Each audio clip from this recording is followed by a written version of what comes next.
Қай жылдан бері не айтып отырсыз? Біз Ақерке Қайсарбековна екеуміз Францияның Лион қаласына барып келдік. Мен білмеймін. Және де жұмысшы мамандықтардың расымен де керек екені, оларды дұрыс бағалай білу керек. Студенттер жақсы өзінің мамандығын білсе, тілді білмей жатады толық, жетік білмей жатады. Әр адам эксперт бола ала ма? Көп студенттер менің білуімше осы мамандықтарға өз қалауымен бара бермейді. Ал жұмысшы мамандықтарда жасанды интеллект толығымен ауыстырады деп айта алмаймыз. Мен бұл мамандықты шетелде оқығым келеді. Мен қонақжайлық шаруашылығын таңдадым, бірақ ол да кейін маған енді қазір несерьезный мамандық ретінде көрініп жатыр. Білмеймін, сондай маған барлығы несерьезный көрінетін сияқты. Қайырлы күн, қымбатты көрермен. Менің алғашқы подкастыма қош келдіңіздер. Менің есімім Жанел Сағындық. Мен Мақсұт Нарикбаев атындағы университеттің халықаралық журналистика мектебінің 1-ші курс студентімін. 2025 жылы біздің президентіміз Қасым-Жомарт Тоқаевтың бастауымен жұмысшы мамандықтар жылы деп жарияланған болатын. Және осы орайда бүгін біздің подкастымыздың қонағы ақылы көркіне сай Төлеген Ақерке Қайсарбекқызы. Ол Әділет колледжінің арнайы пәндер оқытушысы, WorldSkills қозғалысының халықаралық эксперті және қонақ үй шаруашылығы сарапшысы. Ақерке Қайсарбекқызы, қош келдіңіз. Сізді осы подкастта көргеніме өте қуаныштымын. Негізі осы подкастты түсіру бізде әлі қыркүйек айынан бастап ойымызда болған, бірақ қолымыз енді босап жатыр. Қош келдіңіз, сізді қош көрдік, қалыңыз қалай? Рахмет, бәрі жақсы, шақырғандарыңызға рахмет. Өзім де арнайы осы кездесуді күтіп жүрдім. Астанада 4 және 6 желтоқсан аралығында WorldSkills'тың республикалық кезеңі өтеді. Дайындығыңыз қалай? Жалпы дайындық жақсы. Осы чемпионатқа әр ауданнан жиналып отырмыз. Өзіңіз айтқандай 4 мен 6 аралығында республикалық чемпионат өткелі жатыр. Соған қазір қызу дайындықтамыз. Дайындығымыз жалпы жақсы. Осы дайындық кезінде қандай қиындықтар туындап жатыр? Негізі әр құзыреттілікке байланысты. Біздікі қонақ үй шаруашылығы болғандықтан, біз көбінесе мысалы орындайтын тапсырмаларды ауызша орындайды қатысушылар. Сол себепті соларға жақсы жаңағы ойнайтын актер табу қиын болды. Өйткені олар ағылшын тілінде жетік сөйлеу керек. Өйткені бұл жылы барлық тапсырмалар тек ағылшын тілінде өткелі жатыр. Себебі біз әлемдік чемпионатқа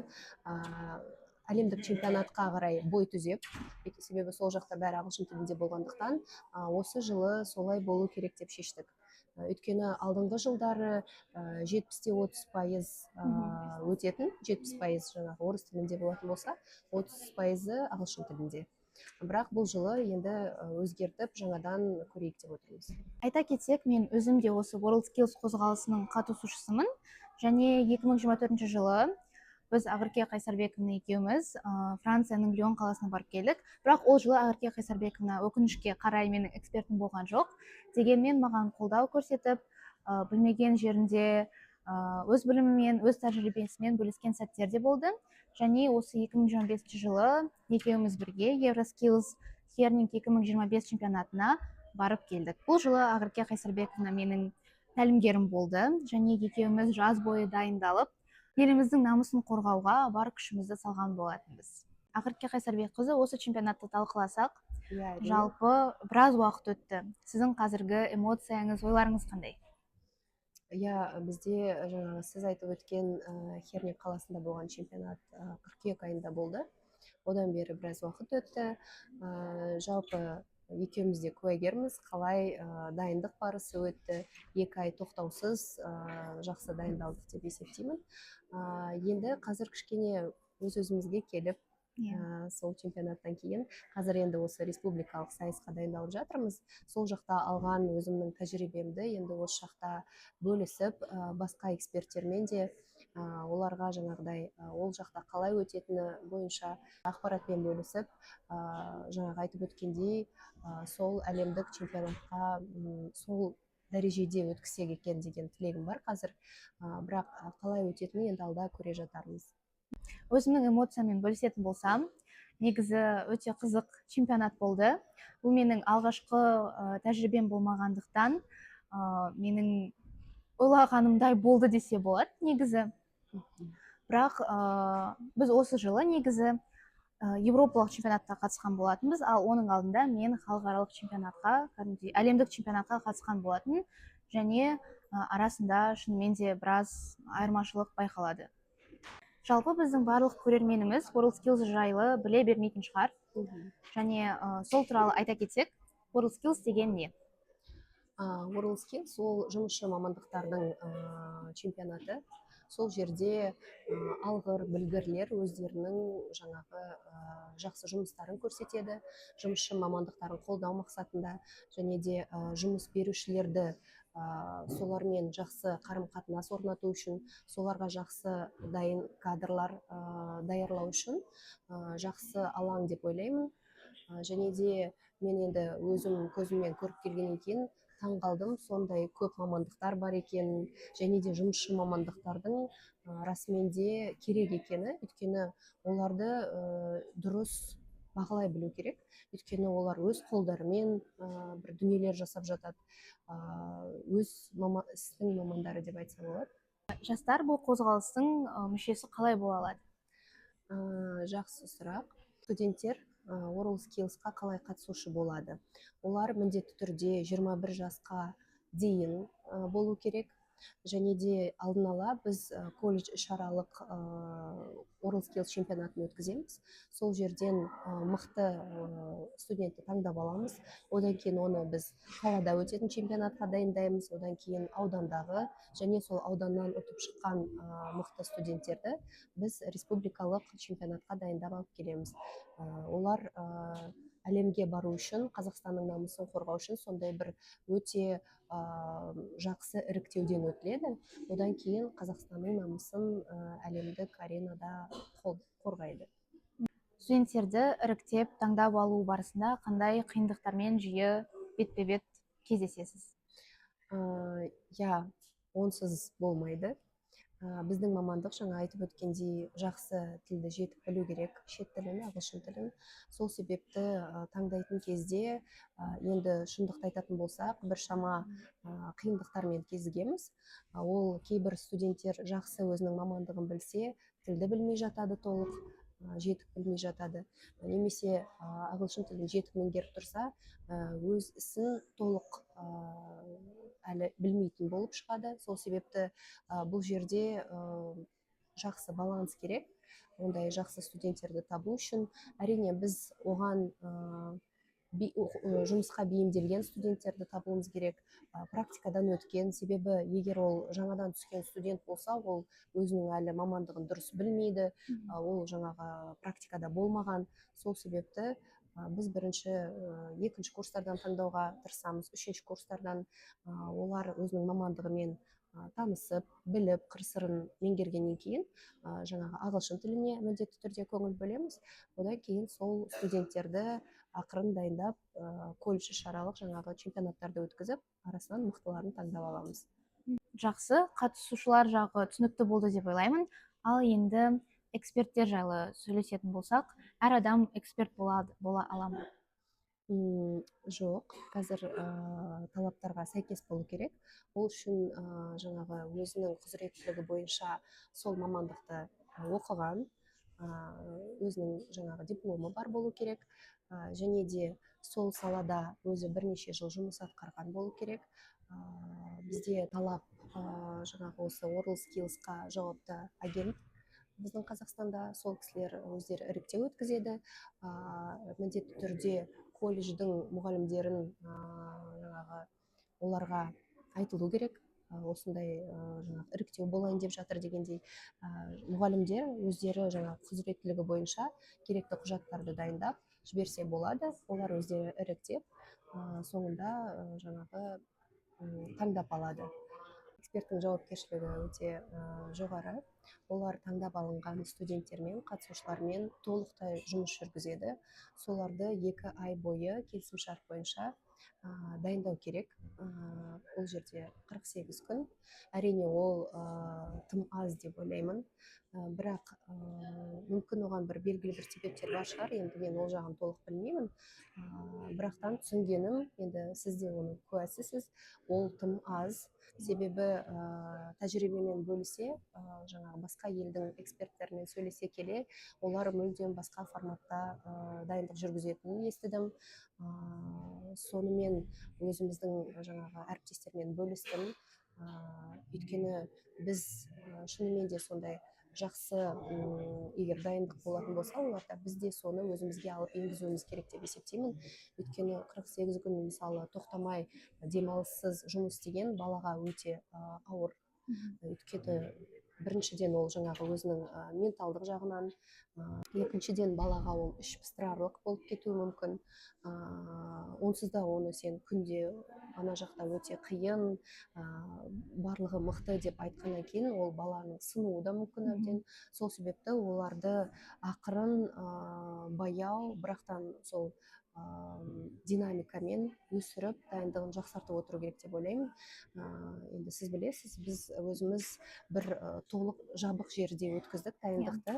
Бірақ мен жаңағы Хорватия елінің экспертімен сөйлескен кезде, олар жақсы бір идеямен бөлісті. Олар ашық жерге барады екен. Мысалы, ол ойын-сауық орталықтары болуы мүмкін, немесе бір жаңағы адамдар көп жүретін бизнес орталықтарда тоқтата салып, өзінің жаңағы студентімен, қатысушысымен ағылшын тілінде диалог жүргізеді екен. Сонда ол кезде мысалы өтіп жатқан адамдар бар, олар қарайды. Сол кезде бала соған бейім болу керек. Өйткені ертең олар жаңағыдай өтетін орталыққа барған кезде, ол жер ашық жер, адамдар келіп көре алады. Сол кезде саған бір ондаған, жүздеген көздер қарап тұрған кезде бала қорықпау керек. Сол себепті мен ойлаймын, бізде мысалы келесі жылы дайындықтарда сол нәрсені қолға алу керек. Тек қана бір жабық жерде ғана дайындамай баланы, оны психологиялық тұрғыдан да жақсы дайындықтар жүргізу керек. Бірақ мен білуімше, енді сіздерде психологиялық дайындалу болды, бір апта болды. Мен ойлаймын, ол тым аз деп. Бірақ мүмкін осылай жақсы жетістіктерге жетерміз. Ойлаймын, ең бастысы біз көрген білгенімізді міндетті түрде бөлісіп отыруымыз керек. Себебі оны ешкім айтпаса, бір жақсы бір өсу болады деп ойламаймын. Негізі Хорватияның әдісі өте қызық екен. Мен осы дайындықты басынан 2 рет кешірдім. Және алғашқы рет дайындық кезінде экспертмен тіл табыса алмай қалдық. Кейін дайындық кезінде ол әрине өз белгілерін беріп, мен тіпті дайындалғым келмей, чемпионатқа қатысқым келмей, қиналып кеткенім бар. Енді екінші рет Ақерке Қайсарбековна екеуміз біздің осындай бір қиын тәжірибемізден кейін, менің қиын тәжірибемнен кейін дайындық процесін бірнеше рет жеңілдете түстік.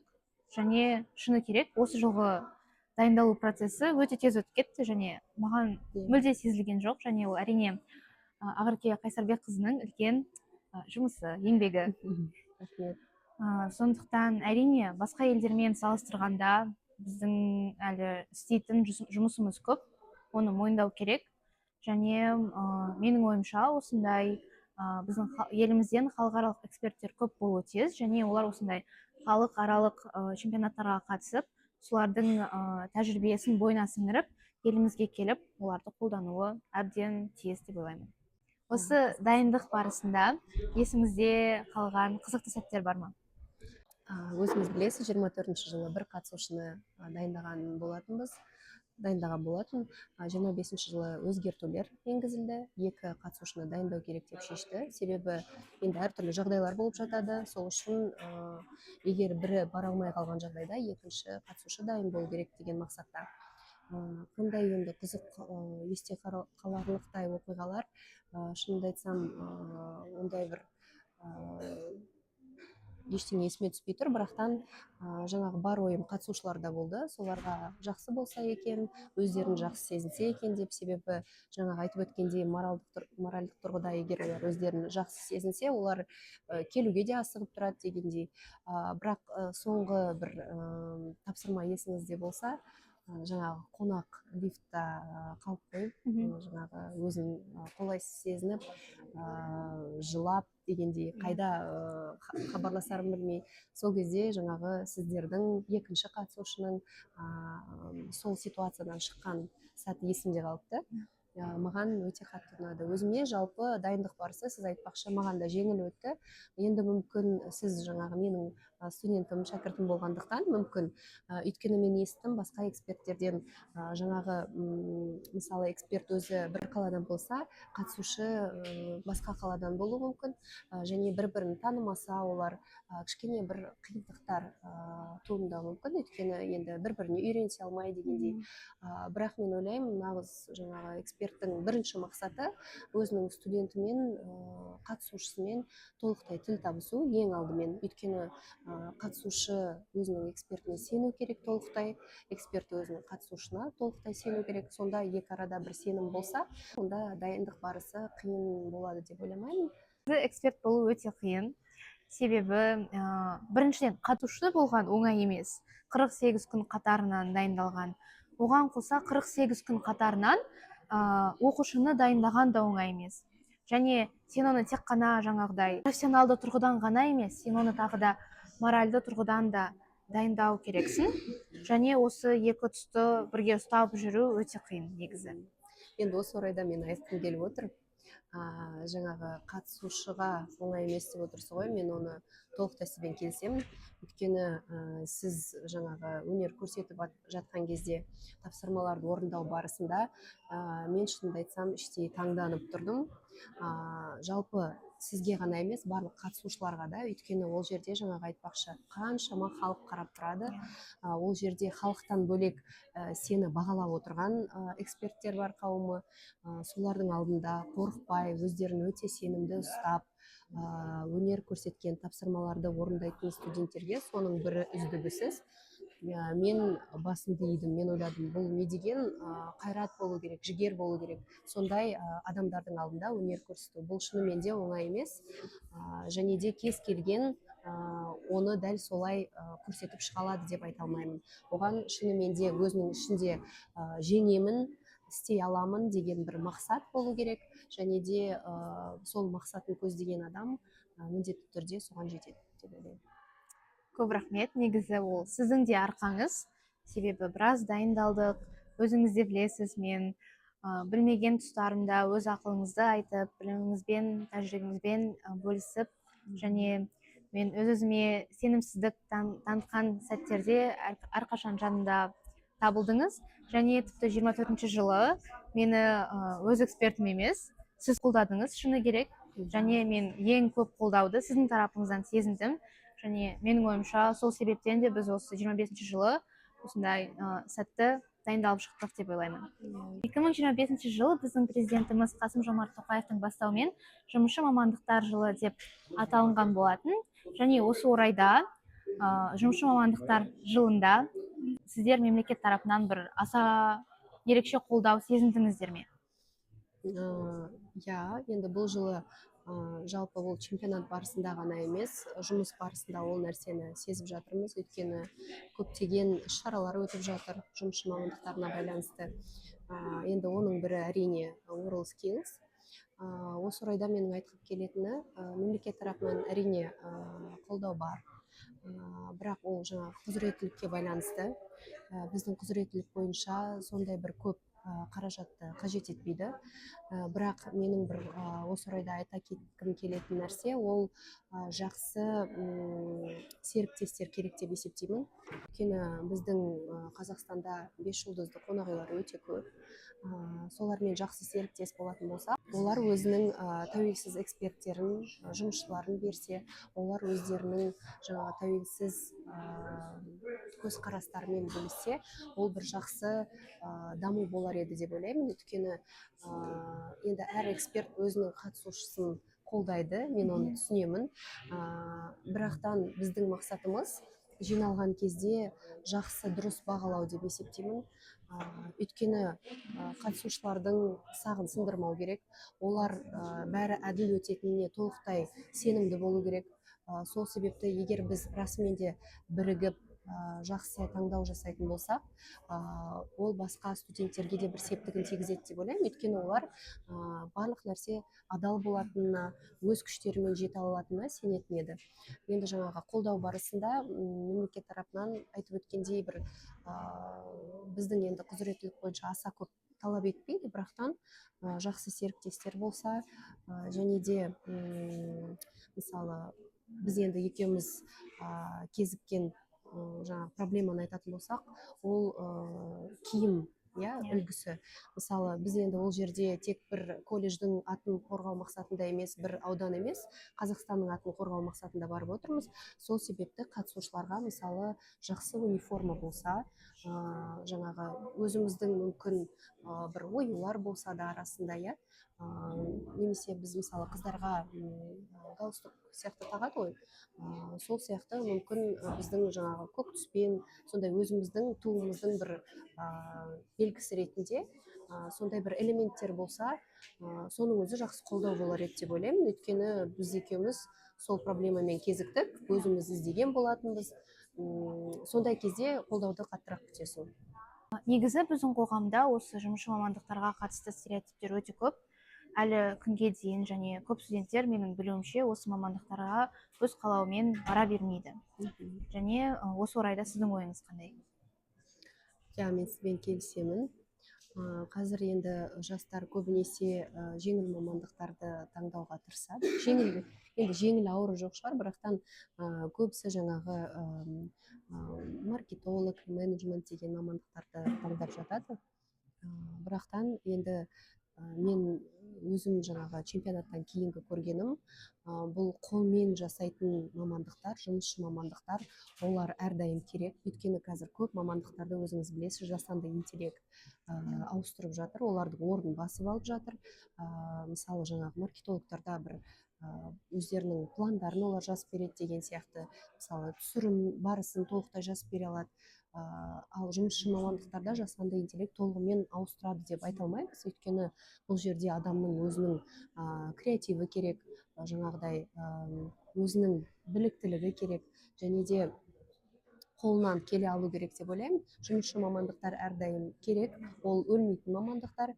Айтып отырмын ғой, мен өзім сонша мамандықтарды көріп, шынымды айтсам таң қалдым, осындай да жаңағы жұмысты адамдар жасайды екен ғой деп. Өйткені біз оны байқамауымыз мүмкін, күнде көріп, оны қолданыста жүрсек те, оны адам қолдарымен жасап жатқанын кейде байқамай жатамыз. Сол себепті мен ойлаймын, жұмысшы мамандықтарды жастарға баулу керек, соларға көрсету керек.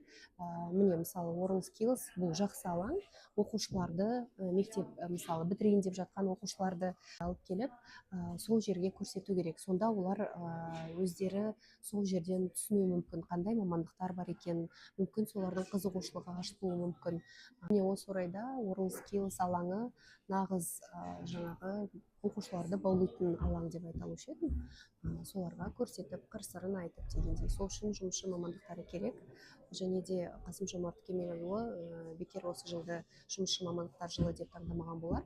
Өйткені жастарды баулу керек жұмысқа, және де оларға соның бәрін әдемі тұстарын көрсету керек.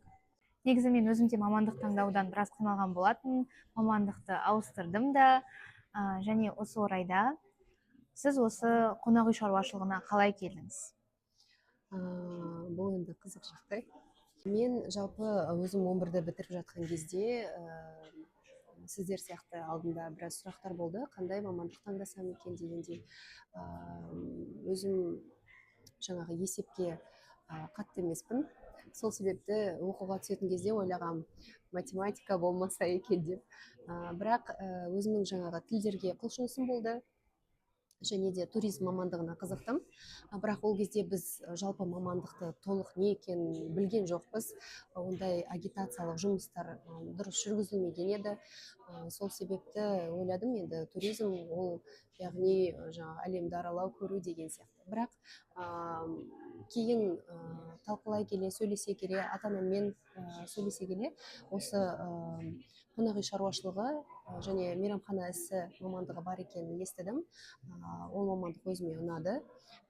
Содан кейін соған түсуге бел будым.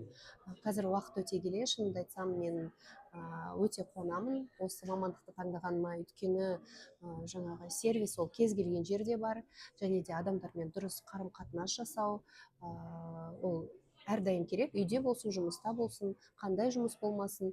Сол себепті мамандық таңдаудан қателеспедім деп ойлаймын.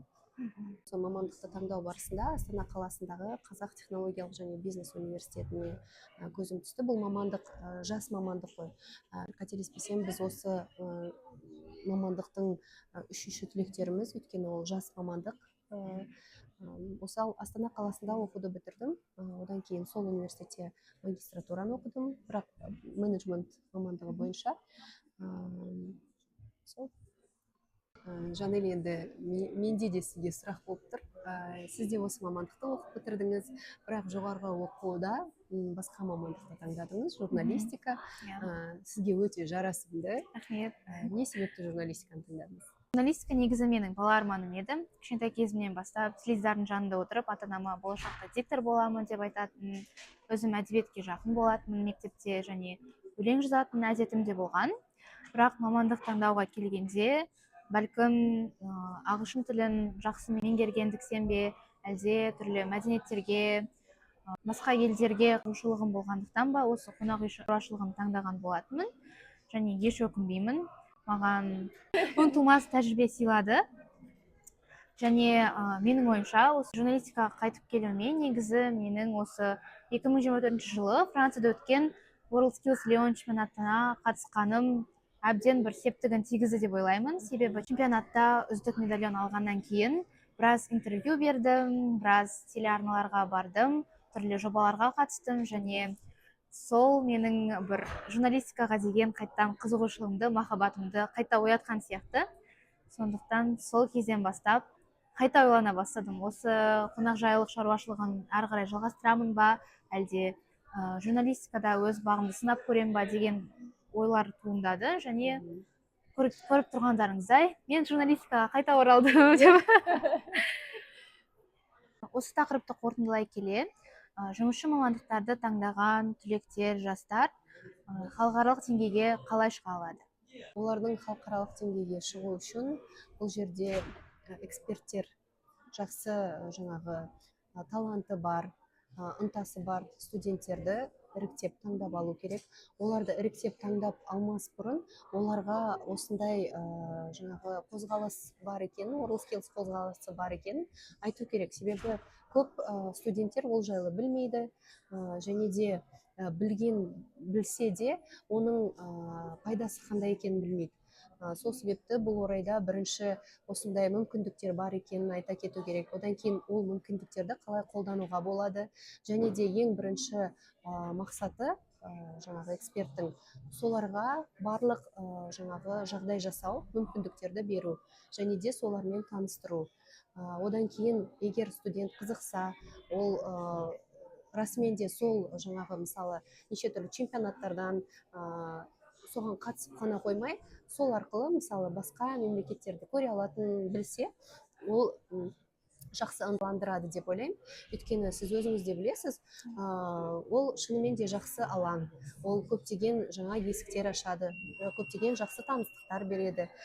Сол себепті мен барлық жаңағы қатысушыларға, студенттеріме айтып отырамын, сізді де үлгі етіп айтып отырамыз. Шынымен де осы чемпионаттың арқасында бірнеше мемлекеттерді көріп отырсыз. Бұл да жақсы ғой мысалы. Сол сияқты оларды таныстыру керек, айту керек, және де сол мүмкіндіктерді беру керек. Сонда көзі ашық бала, ынталанған бала оған өзі де қатысқысы келеді, және де қатыса отыра басқа мемлекеттерді көруге де мүмкіндік алады деп ойлаймын. Негізі дұрыс айта кеттіңіз. Мен осы чемпионаттың арқасында бірнеше ел аралап келдім, көптеген адамдармен таныстым, бірақ өзім үшін ең қымбатты алған бір сабағым десе болады, ол өз-өзіме сенімділік. Өз-өзіме сенімді болу, ешқашан ешкімнен қорықпау, және өзімнің басқалардан ешқандай кем емес екенімді түсіндім деп. Негізі шынымен де солай. Және жастарға, түлектерге айтарым, тек қана алға қорықпаңыздар, осындай мүмкіндіктерді нықтап ұстап алып жібермей, барынша тілдерді үйреніп, тек қана алға дамуға тырысыңыздар. Осы орайда мен айтқым келіп отыр. Сіздің айтқан сөзіңіз есімде қалып қойды. Сіз жаңағы ол болатын берілген тапсырмаларды сіз оған бір қатты қорқынышпен емес, ойын ретінде көремін дегеніңіз маған қатты ұнады. Меніңше сол нәрсені барлық қатысушыларға айту керек. Өйткені біз енді бәрі қиын болады деп қорқыта беру емес, оған жаңағыдай жақсы алаң екенін ол жерден қорықпай, керісінше барып істей алатыныңды көрсетіп, дәлелдеу алаңы ретінде оларға жаңағыдай дұрыс жол көрсетуіміз керек деп ойлаймын. Сіздің сол ойыңыз маған өте қатты ұнады, және де мен келесі өзімнің қатысушыларыма соны жол көрсетер ретінде айтушы едім. Рахмет, керемет ой екен. Негізі сізбен қосыламын. Оны бірнеше рет айта кеткен болатын. Және Ақерке Қайсарбекқызы, сізге алтындай уақытыңызды бөліп келгеніңіз үшін көп рахмет. Сізге де рахмет. Осындай ойыңызбен, біліміңізбен, тәжірибеңізбен бөлісіп. Қымбатты көрермен, осымен біздің подкаст аяқталды. Уақыттарыңызды бөліп қарағандарыңыз үшін көп рахмет. Және келесі рет кездескенше сау болыңыздар.